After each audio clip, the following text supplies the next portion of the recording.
speaking. A very good morning to everyone, esteemed dignitaries, guests, resource persons, and dear participants.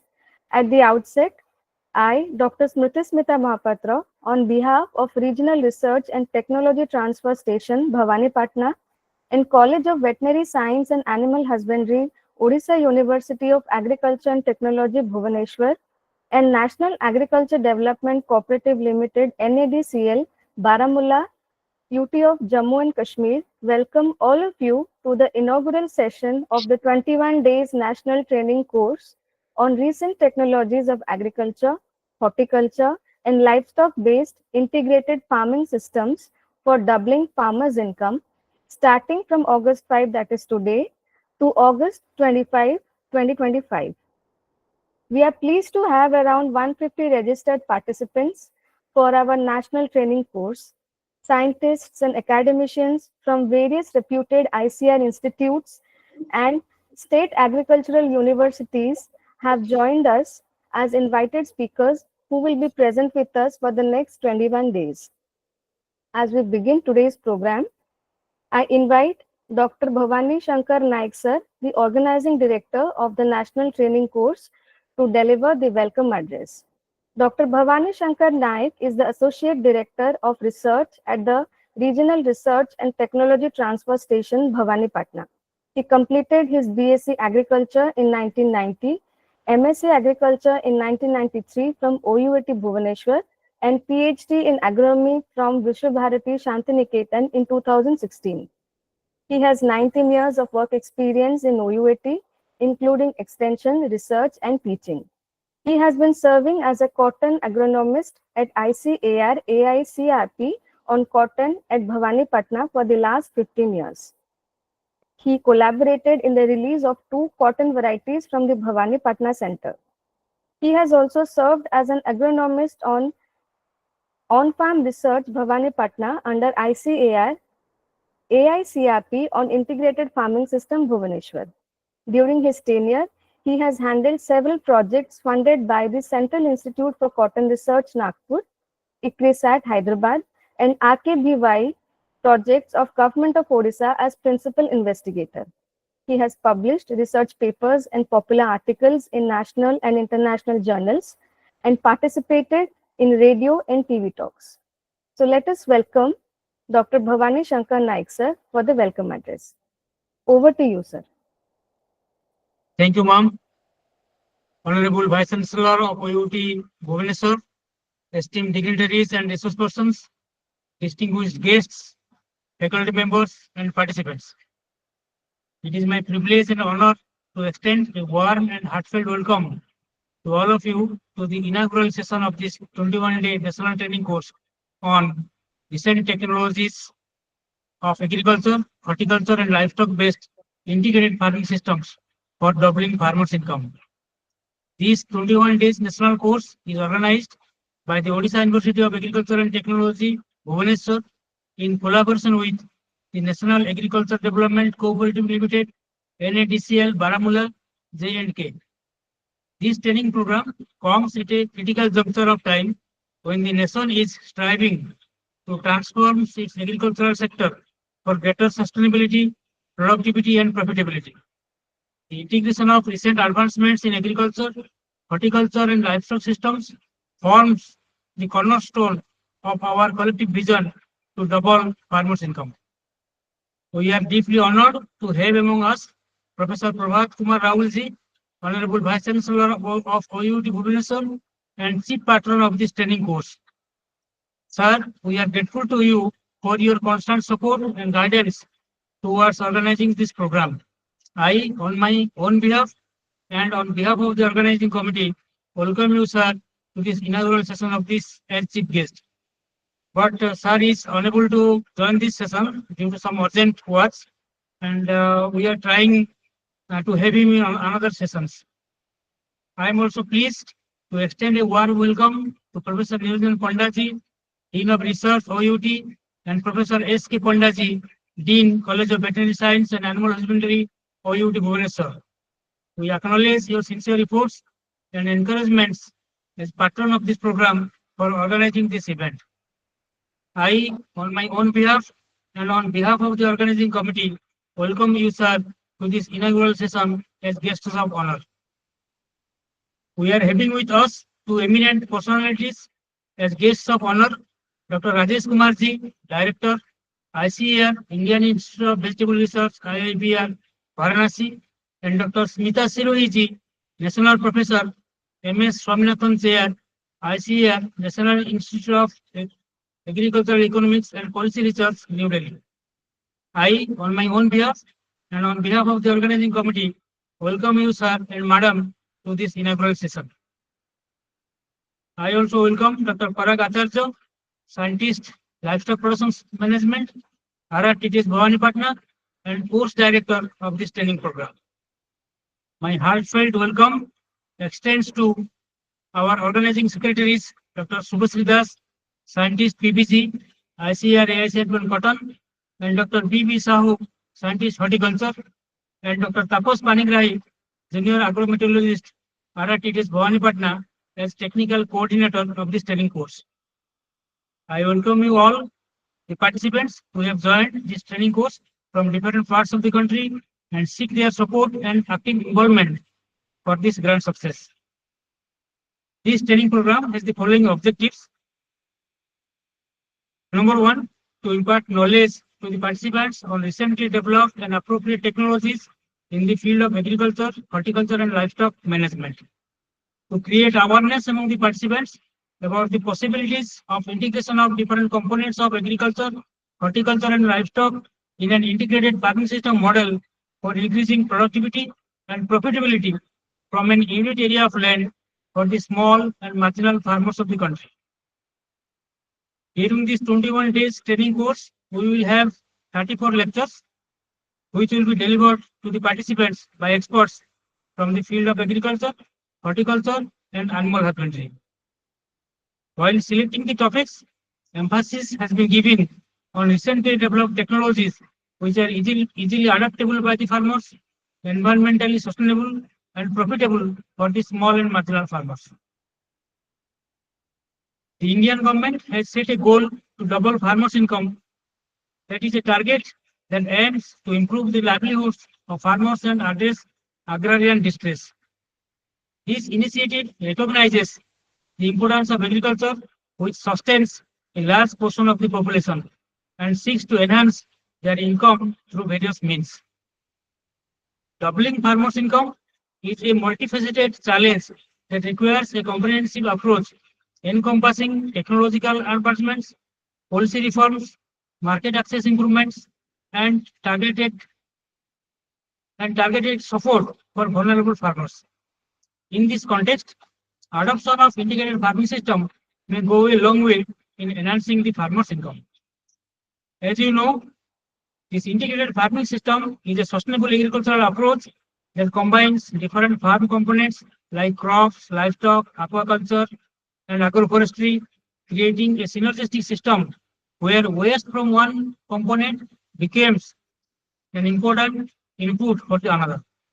This approach aims to optimize resource utilization, minimize waste, and enhance overall farm productivity and profitability.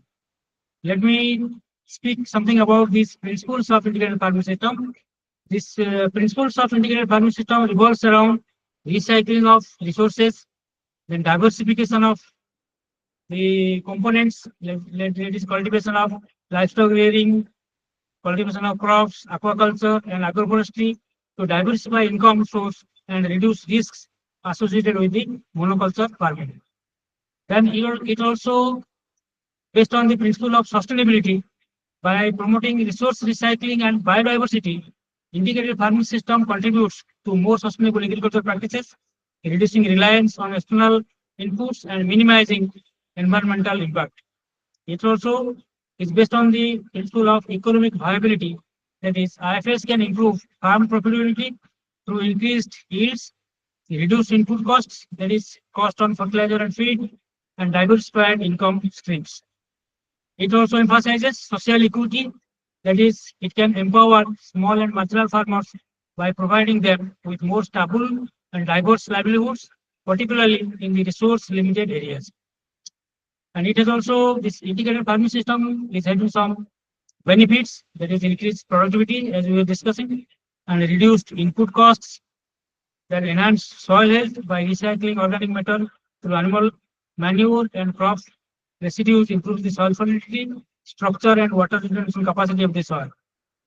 And it also increase the environmental sustainability by promoting sustainable practices, by minimizing waste, reducing reliance on chemical inputs, and conserving natural resources. It also improves the livelihoods of the farmers. IFS can provide farmers with diversified income sources and more stable livelihoods, especially in regions where agriculture is primary source of income. Due care has been taken to include several topics which will throw some light how to increase the income of the farmers. Once again, I wish all the participants a very successful 21-day national training course. Thank you all. Thank you very much, sir, for the welcome address. Today's guest of honor, Professor Niranjan Panda sir, was awarded a gold medal in MBSc Animal Nutrition and topped in PhD at NDRI Karnal. His areas of specialization include dairy cattle nutrition and poultry nutrition, small animal nutrition, and crop residue utilization. He has over 3 decades of dedicated service in teaching, research, and extension at OUAT Bhubaneswar.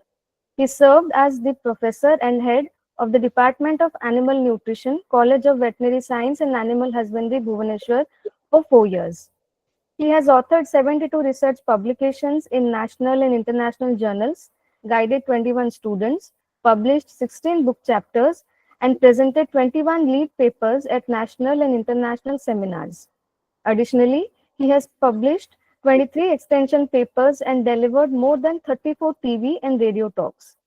His notable awards include National Fellow of Animal Nutrition Society of India for the year 2020 and 2023, the Best Teacher Award by Animal Nutrition Society of India 2022, and the prestigious S.K. Ranjan Best Doctoral Thesis Award in 2006.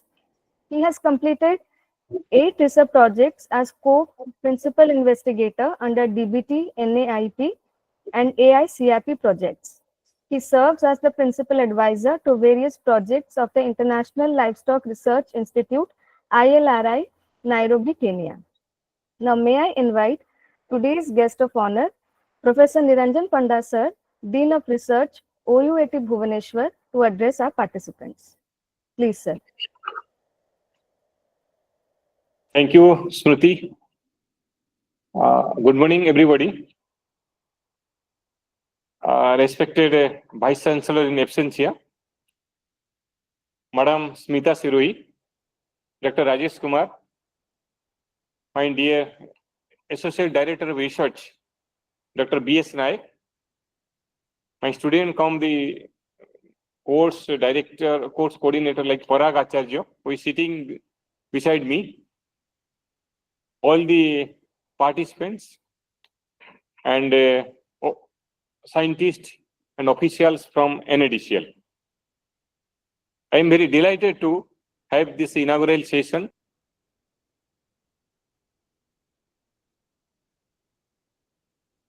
Especially regional research stations, technical transfer station Bhawan Patna is conducting such a wonderful 21 days training program, which is located in a very remote place, and what they have means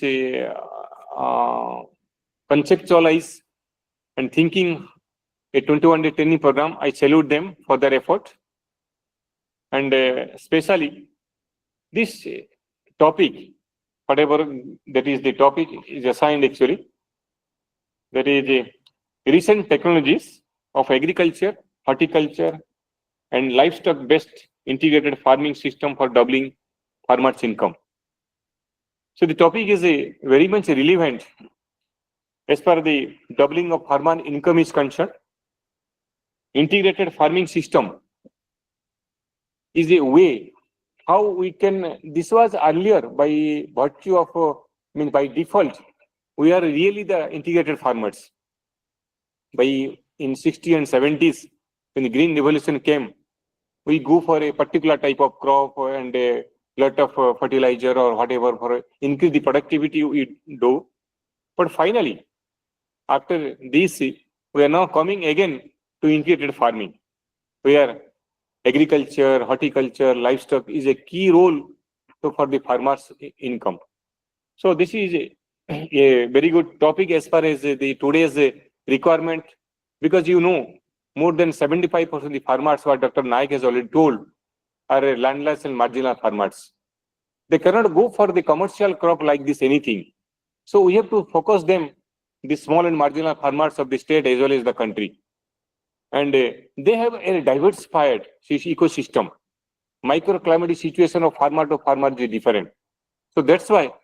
So integration is the way how we can go ahead and how our country will go sufficient as far as the climate resilient is concerned, as far as the sustainability is concerned, as far as environmental friend is concerned. So everything can be integrated. So that's why I very well salute them for the selecting the topic. And as per the Prime Minister's slogan, the Atmanirbhar Krishi, for that also, it is also very much applicable for this today's concern. As per the OUT is concerned, I am from the this is the second oldest university of the state, agriculture university, and it is perhaps the only lone agriculture university of the whole state, and perhaps this is the ideal as far as the whole country is concerned. We have more than 10 constituent colleges in OUT. We have a Center of Postgraduate Studies. We have 10 agro-politics centers. We have 51 ASRP projects, 31 KVKs. So it is a vast network of the research, extension, and academy is concerned. Perhaps none of the agriculture university has such a large platform. The ASRP means we have alerts at all the sectors are combined. So this is a unique opportunity to get unified. It is also integrated. Whatever we are telling, this integrated is in this university itself is there. So as per the position of the, I am telling that NRF ranking, we are not far behind. We are among the 15th of the last NRF ranking. We have highest jump from the 2023 to 24. Our jump among the all agriculture university highest. So this is our how we are progressing. And as far the NADCL is concerned, the partner for this collaboration of the 21-day program, NADCL National Agriculture Development Cooperative Limited, is a breeze for the communication between the agriculture scientist extension work programs of this in the platform. We have just 10 through 30th another program they have completed how the horticulture integration will be there. I was one of the validatory section. I was the guest of honor there. So I also thank for their collaborations for this 21-day training program. So I wish that there are different. I have seen the how many lectures are. What is correct? How many? 34 lectures have been very well distributed across the disciplines. I appreciate that. Very means cutting edge technology. Very deep rooted technology. So as far horticulture, because most of the time when you see, most of the time we are selling crop productions. But horticulture has also a very good role as far the income is concerned. Livestock is also a very good role as far the, if you see the productivity or the growth rate of the livestock, it is not less than 5% per year in the last 1.5 decades. So that's why without livestock, the integration farming will not be possible. So that's why livestock plays a vital role for this upliftment of the farmer's income and for the integrated farming systems. So I am confident that the lecturers' interactions and demonstrations and deliberation planned over the next 21 days will be enriching, thought-provoking, and action-oriented for all the participants. So let me conclude by extending my heartfelt best wishes for the successful conduct of this program. And if any good ideas will come from the scientists as well as from the participants, and that is also welcome. So I welcome once again for the 21-day training program, and I wish all success for next 21 days. Thank you very much. Thank you very much, sir, for your warm wishes for the training course. Dr. Smita Sirohi, Madam, is a distinguished agricultural economist with over 3 decades of experience in agricultural research policy. Her current work focuses on trade and sustainable development in the agri-food sector. She has served in key leadership roles in the Government of India, including as Joint Secretary G20 and as Agricultural and Marine Products Advisor at the Indian Embassy in Brussels, Belgium. She has played a pivotal role in shaping India's position in multilateral negotiations and in fostering global cooperation in agriculture. A fellow of NAS and the Agricultural Economics Research Association AERA, she has also served as head of the Dairy Economics Division at NDRI Canal. She has mentored numerous post-graduation and doctoral students and worked closely with national and international research institutions. Her current work continues to bridge the gap between evidence-based research and actionable policy in agriculture. Now, may I invite the guest of honor, Madam Sirohi, National Professor M.S. Swaminathan Chair, ICAR National Institute of Agricultural Economics and Policy Research, New Delhi, for the deliberation. Thank you, Smriti. You share my first name, Smriti Smita. Thank you very much. I'm very pleased to join all of you today. Honorable Vice Chancellor, I know he's not here right now, Professor Raul, my fellow guest of honors, Dr. Rajesh Kumar, Professor Niranjan Panda. He's an alumnus of NDRI and I have had a long stint at NDRI. Professor S. Kumar Panda, the organizing team, esteemed faculty, resource persons, and dear participants. Namaskar and very good morning to all of you. I'm very happy that I'm here with you today for this inaugural event of this 21-day training program. And it's a very intense training program, I believe, which is covering so many aspects: agriculture, horticulture, and livestock-based integrated farming systems. We are all very well aware that one of the most pressing imperatives of our times is to improve the farm livelihoods in an ecologically sustainable, economically viable, and socially inclusive manner. So we are all very well aware of this, and whatever challenges which we face in agriculture today, whether it is climate volatility, whether it is declining farm profitability, or regional disparities, or resource degradation, nothing can be addressed in isolation. So they all demand an integrated systems approach. Bharat Ratna, late Professor M.S. Swaminathan, when we are celebrating his centenary birth anniversary now this year, in whose name I also hold this ICAR National Professorship, he often reminded us that the future belongs to nations that integrate science with social purpose. So integrated farming system is exactly doing that. It's embodying science, sustainability, and social justice. While we see that the idea of this integrated farming system, this really gained popularity in research and policy circles more than a decade ago. However, when we look at our institutional structures, what we find is that institutional structures have not been able to keep pace with it. Dr. Panda has very well brought out that how OUT is a very integrated kind of a thing, because perhaps that is, you are very fortunate that your university has not been bifurcated into veterinary and horticulture and fisheries university as of now. That is why you have been able to still hold the entire umbrella together. But we are aware that these fragmentations which have taken place, and also otherwise also, even within ICR, what we find is that research and extension, they continue to be organized in very disciplinary silos. Crop people will talk about only crop, and within crop also field crops versus horticulture crops. In livestock also we will find that nobody really talks about integrated. Anybody who's working on dairy will be solely focusing on dairy, so on and so forth. So we still have very silos kind of an approach, whether it is to research or to extension.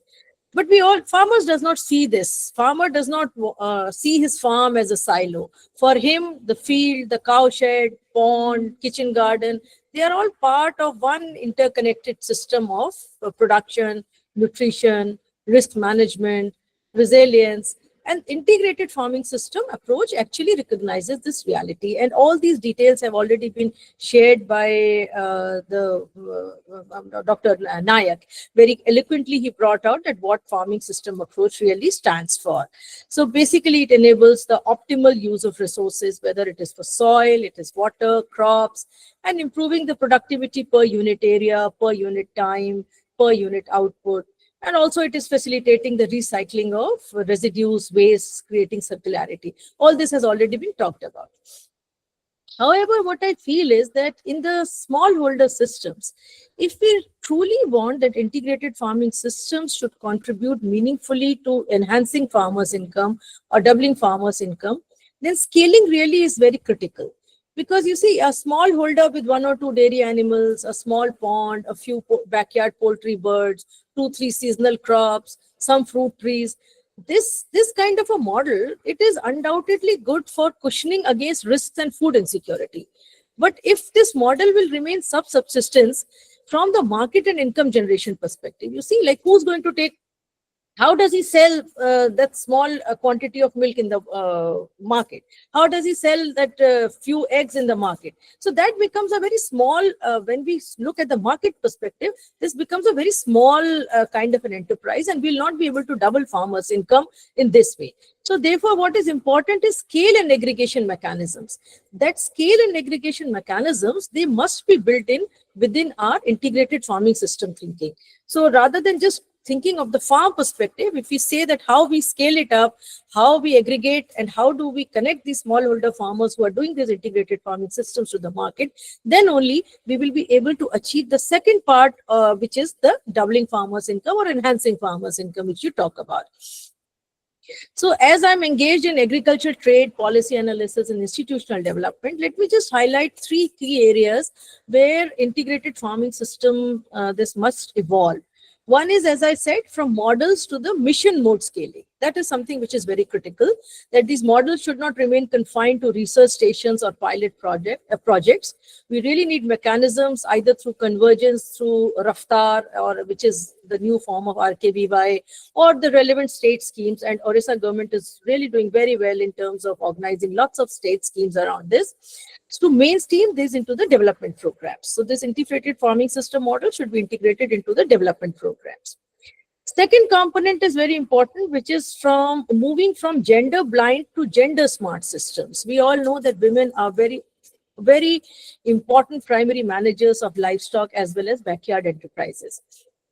However, we really need to see that whether this integrated farming systems, they are designed to keep women's time, women's access to asset, decision-making roles in mind. And then only once we make the integrated farming systems more gender responsive, either from land access to technology delivery, we can really talk about the empowerment of women, we can talk about empowerment, economic empowerment of farmers, we can talk about social justice. The third component is the from output focus to outcome orientation. So usually we must go beyond measuring output or yield. We need to capture outcomes such as nutritional security, carbon footprint. Carbon footprint at this stage may look like a very long something on a high horizon, very far off, because why should farmers be really concerned about carbon footprints? But this is the reality. If we start building up these kind of activities within these systems, it will be important. Then resource use efficiency, labor productivity, household well-being, these should be some of the outcomes we should also be concerned about, rather than focusing only on the output. That is where the true transformation through integrated farming systems will lie. And I must commend the organizers for designing such a kind of training program, which is covering a very vast array of themes: livestock-based, circular economy models, climate resilient. So they have brought in a lot of themes. And also the presence of resource persons from various institutions across India. It's not focused only on Odisha or West Bengal, but also they have picked up resource persons from Punjab, Haryana, Uttar Pradesh, and several others. So this really demonstrates the intellectual diversity and reach of this program. Similarly, I had a chance to look at the participants list, and I see that participant group is exceptionally diverse. And we see their accomplished faculty, their young scientists, their KVK professionals, veterinary officers, students, from every ecological zone of India. We find it's very diverse. That said, I also want to share a gentle reminder, but an important observation, that what happens is when we have such kind of disciplinary, such wide disciplinary and professional diversity, ranging from agronomists to animal nutritionists to junior faculty to senior administrators, sometimes it can become a challenge for the course delivery. When the sessions, either sessions get too generic for the public or they get too specialized, then it becomes difficult to meet everybody's expectations. Sometimes what happens, this can lead to disengagement also, and even dropouts during the course, and especially in online courses. We recently conducted an online course, and we had 300, from 390 applications we got, we selected 50. And those 50 was, I mean, we thought that these will be really interested people. But then at the end of the day, it was a 10-day program. Only when we were monitoring the attendance, we found only 40 people were regular and 10, they were kind of dropouts. So this is something which happens in long programs. Therefore, I would request the organizers to consider increasing the interactivity in the sessions, like more hands-on assignments, region-specific case studies, peer group learning, problem-solving exercises. If you can have this kind of thing, then you will keep audience, your participants more engaged, and it will also break the monotony of passive lectures. This is a I would say a drawback of a 21-day training program, especially in the online mode. And in that spirit, I really hope that the organizing team will continue to innovate on the pedagogy, and they will ensure that the rich diversity of learners is just not accommodated, but it is also meaningfully engaged. After all, the true strength of integrated farming will lie not just in combining the enterprises, but in integrating knowledge systems and the people. And to the dear participants, I would just like to offer 4 key takeaways for reflection. One is the contextualization. Not all models will work everywhere. Local adaptation is the key. So here you will get the entire canvas. But when you actually go and practice in your field, just pick up that what works in my field. Everything will not work everywhere. Farmer engagement, that is very important component. There are a lot of people who are from extension workers who are there in the dairying program. You really need to reflect that, are we building the systems with farmers, or merely we are building systems for them? So if you just build systems for them, it will not work. You'll have to work systems with them. And then the third component which I would talk about is the sustainability matrices, that whatever systems we are talking about, are they passing the test of long-term ecological and economic viability? And of course, the fourth component, that what partnerships between the KVKs, between FPOs, between self-help groups, line departments, can we make the integrated farming system models viable and scalable with the institutional support?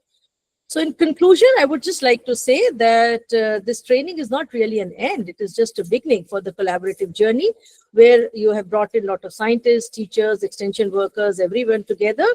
And everybody has to work hand in hand to build an agriculture which is knowledge rich, which is resource efficient, which is resilient and farmer centric. I wish all the participants a deeply enriching and reflective learning experience. And we look forward that maybe our paths cross sometime, and then we'll be able to learn from you that how this training has benefited you. Thank you very much.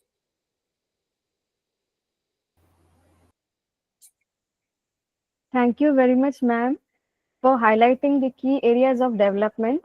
Yeah. We will surely incorporate your kind suggestions as given by you. Yeah. Madam Smita Sirui, thank you. No doubt I am alumni of this, and I have also worked with sir in his lab. Actually, I was there. I know, I remember that, Niranjan. 2000, 2003, I was a student of there actually. Yeah, I remember that. I also interact with you by that time. And some papers with sir also there, the heroics. Yes. Yes. Okay, thank you, ma'am. Yeah, for your nice gesture. Yeah.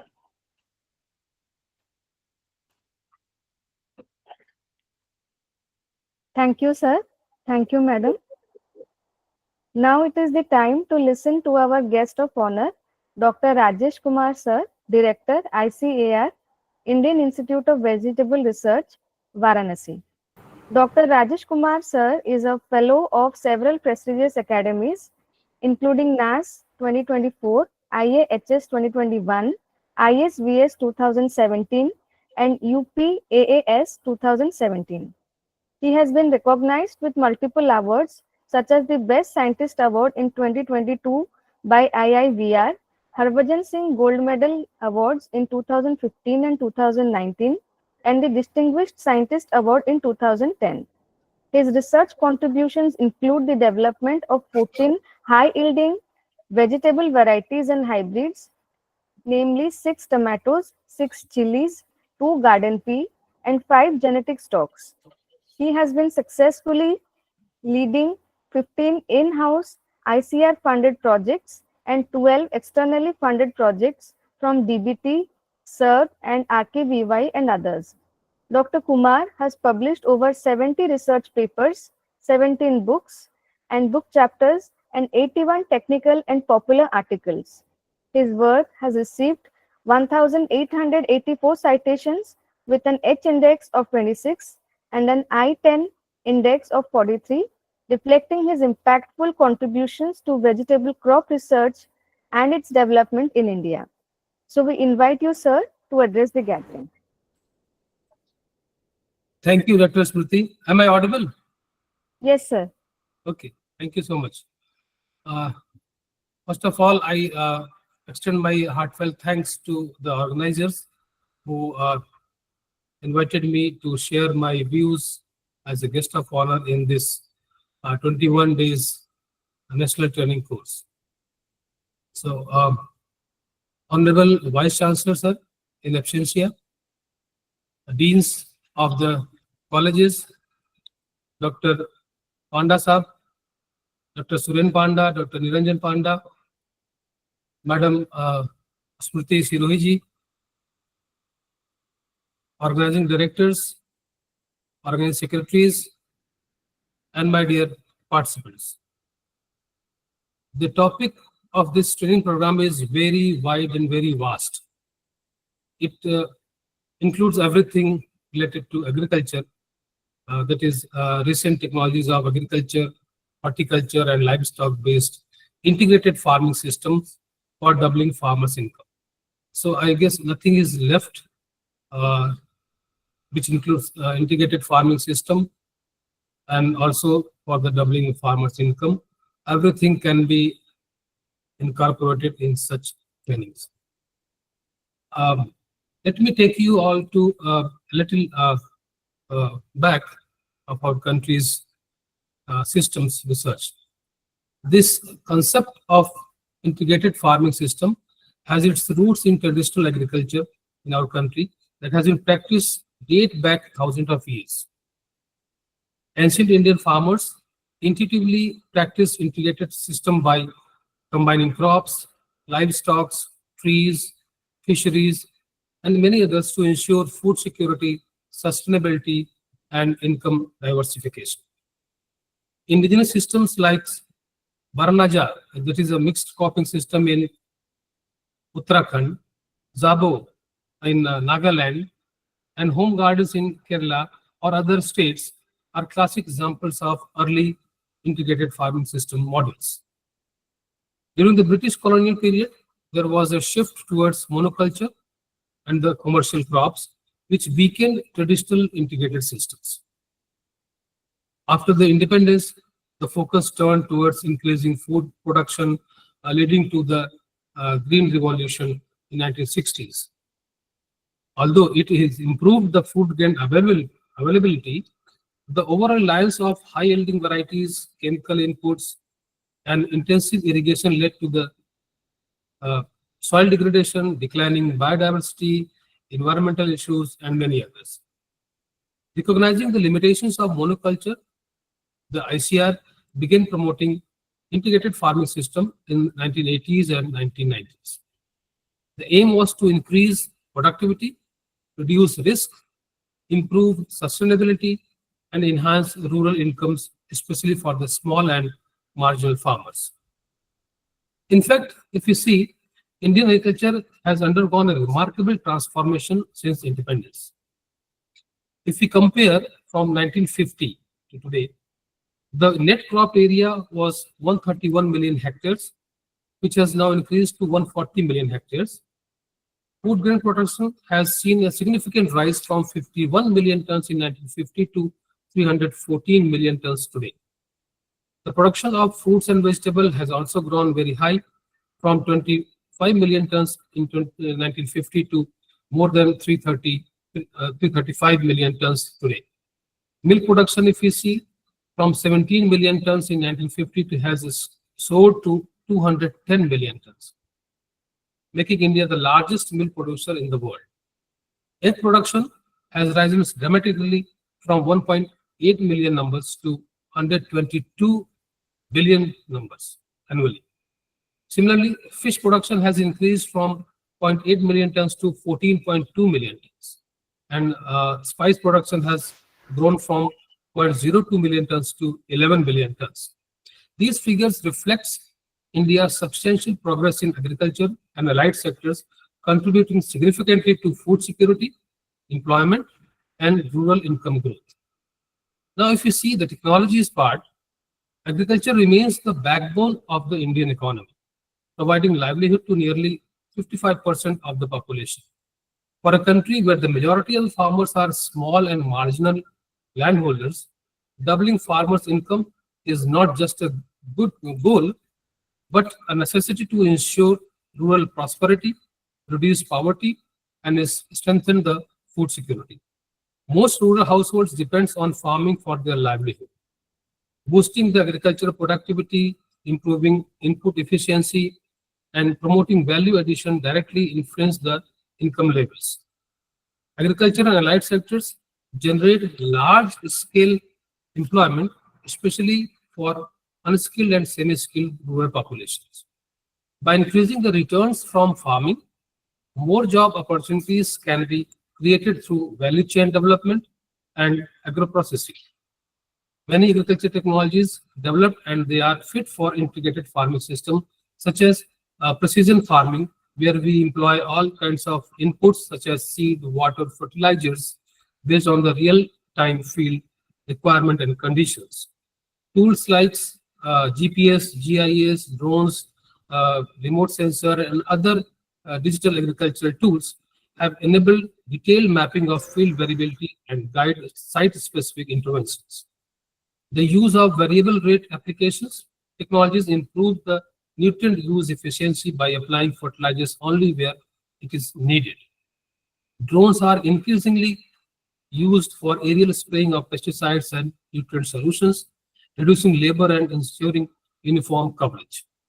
Additionally, remote sensor and IoT-based soil sensors have helped monitor crop health, soil moisture, and environmental conditions, enabling timely and informed decisions to the farmers. Next is conservation agriculture, which focuses on three core principles: minimum soil disturbances, crop rotation, and retention of crop residues. Several recent technologies have been developed to support this practice, including zero tillage, seed drills, happy seeder for sowing wheat directly into paddy stubble without removal, and crop residue management and machines. These innovations help prevent stubble burning, improve soil organic matter, and promote sustainable farming. Next is the mechanization and farm machinery. Farm mechanization reduces labor cost and increases productivity. New technology includes power weeder, precision seeder, laser levelers, tractor-operated combine harvesters, custom hiring centers established to make machinery affordable to the smallholder as well. Now, today's context, climate-smart agriculture. To adopt this climate variability, climate-resilient crop varieties and smart management practices have been developed and introduced in integrated farming system. These include drought-tolerant rice, heat-tolerant wheat, flood-tolerant pulses, etc. In addition, techniques such as rainwater harvesting and micro-irrigation have been adopted to improve water use efficiency and ensure crop sustainability under changing climate conditions. With respect to horticulture, the technological advances has played pivotal role in transforming Indian agriculture from subsistence to commercial farming. It includes the cultivation of fruits, vegetables, flowers, spices, plantation crops, medicinal plants, and mushroom. With its high value per unit area, shorter crop cycles, and year-round employment potential, horticulture is a key driver for doubling farmers' income in India. Horticulture crops generally offer 3 to 5 times more returns compared to cereals due to their high market value. And small and marginal farmers can achieve better profitability by cultivating fruits, vegetables, and flowers on limited land. Horticulture provides an opportunity for farmers to diversify from low-value food grains to high-value horticulture crops. This diversification reduces the risk and enhances income stability across seasons. Horticulture requires intensive labor, though, for planting, harvesting, grading, packaging, and marketing, thereby generating more employment per hectare than the conventional crops. India is a major exporter of mangoes, bananas, spices, floriculture products. India exports a wide variety of vegetables to global markets, contributing significantly to agriculture trade. With respect to the technologies for the fruit trees like high-density canopy management and planting, these are very important, which involves pruning, training, and shaping of the trees to control size, improve light penetration, and enhance circulation, etc. Then coming to the horticulture sector like protected cultivation, such as greenhouse, shed nets, or polyhouse, glass houses, which allows off-season and high-value vegetable and flower production. Recently, we have also come across with hydroponics and aeroponics, which are gaining popularity for soilless cultivation of leafy greens and exotic vegetables, more towards vertical gardening in the urban farming. Micro irrigation and fertigation, a drip and sprinkler system, which saves up to 40 to 60% of water while increasing yields. Fertigation units allow delivery of nutrients directly through the irrigation waters, enhancing the efficiency of the nutrients. Tissue culture and grafting techniques, post-harvest technologies, where cool chain infrastructure, wrapping chambers, value-added units, etc., are very much important. Packaging innovations with using the biodegradable materials and modified atmospheric packaging help in better marketability. Of late, in 1922, the Government of India has approved the genome editing, which for the crops, this is the new techniques, and from using these techniques, recently our Honorable Agriculture Minister has released 2 rice varieties, this is DRR Dhan 1 and Pusa Dhan. Sorry. We are also working on in respect to horticulture crops, and many fruits and vegetable crops are being working out, and maybe nearly in 3 to 4 years we'll be out with the products. As far as advances in livestock is concerned, livestock plays a very crucial role in integrated farming system, serving as a key component for enhancing farm productivity, sustainability, and income diversification. Integration of livestock with crop ensures sufficient resource cycling. Animal waste like dung and urine can be used in organic manure and biogas, and also are the inputs for the making the natural farming inputs for the natural farming purposes. Livestock provides regular income through meat, egg, milk, wool, helping us to stabilize these farm earnings, especially during the crop failure. It also promotes nutritional security for farm families by supplying high-protein foods. The livestock is essential for making integrated farming system more productive, sustainable, and economically viable. Many technological interventions have been introduced in the livestock sector, such as breed improvements, where artificial insemination, embryo transfer technology, and genomic selection help improve milk yield and disease resistance. Development of indigenous breeds like Gir, Sahiwal, and Murra buffalo is emphasized for resilience and low input needs. Precision livestock farming using the RFID tags and automated feeding system had along with the mobile apps for health monitoring and record keeping. Wearable sensors has for the monitor temperatures, heart rate, and activity levels to detect disease early. Integrated dairy models, poultry and small ruminants also have become very big way. Aquaculture integration, this is integrated fish farming with rice or livestock increases productivity per unit area. So in nutshell, what I would like to say, integrated farming system, when strengthened by recent innovations in agriculture, horticulture and livestock management, offers a holistic, sustainable pathway to significantly enhance farm productivity and profitability. With the advent of modern technologies like precision farming, climate-resilient crop varieties, protected cultivations, micro-irrigations, improved livestock breeds, small and marginal farmers can optimize productions while reducing input costs. Furthermore, the use of digital tools, including mobile advisory apps, GPS-based soil testing, drones, remote sensing, and market linkage platforms, empowers farmers with timely information for better decision-making and market access. Such tech-enabled integrated farming system models contribute to great income stability, improved climate resilience, enhanced employment opportunities, and better nutritional outcomes, thus supporting the national goal of doubling farmers' income in a sustainable and inclusive manner. I see this group is very wide and very vast. More than hundreds of people have joined. Maybe the participant, as you told in the earlier sentences, that 160, if I heard correctly, 160 participants are there. So Dr. Smriti ma'am says that it is really very vast group, and the takeaway message should be to focus on the techniques and technologies suitable for the region, suitable for the system, and feasible in the system, along with the farmers, not for the farmers. I repeat that sentence, and with this, I thank you and wish you all the best. Jai Hind. Thank you. Thank you very much, sir, for your kind deliberation. Thank you.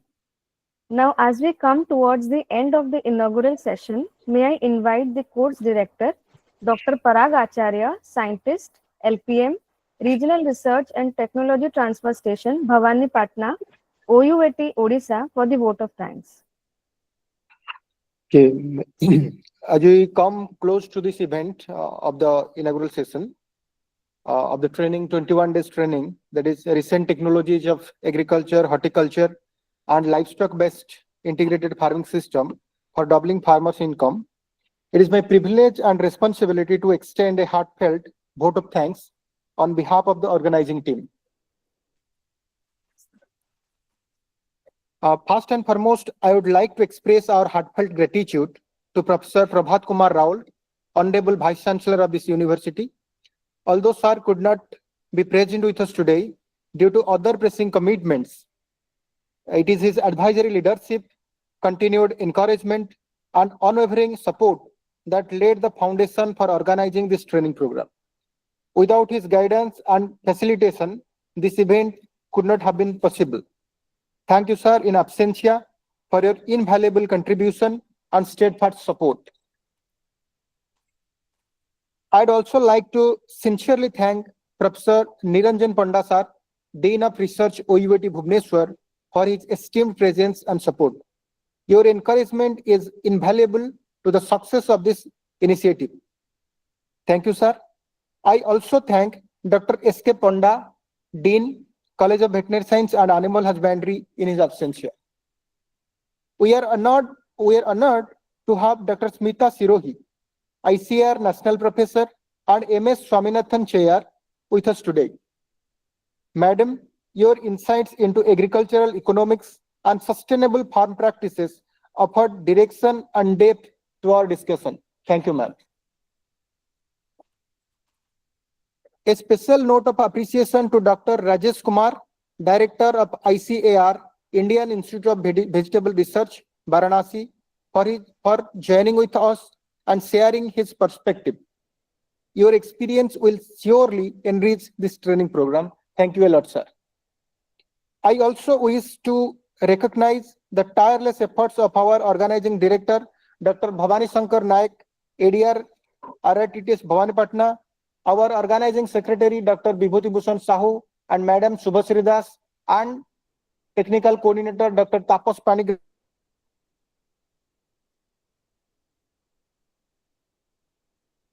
Every detail of this event is seamlessly executed. Thank you to the organizing team.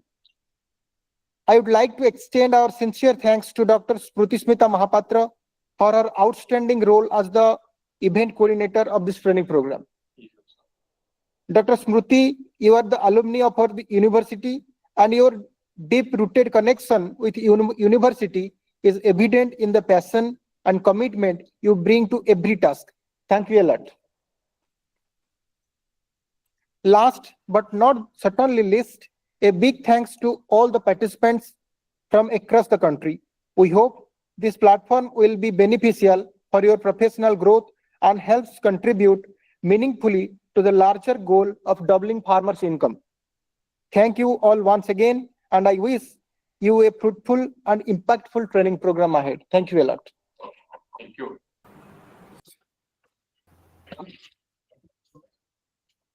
Thank you Thank very you. much, sir. Thank you. Thank you for your kind words. We extend our warm wishes to all the participants for an excellent learning experience here.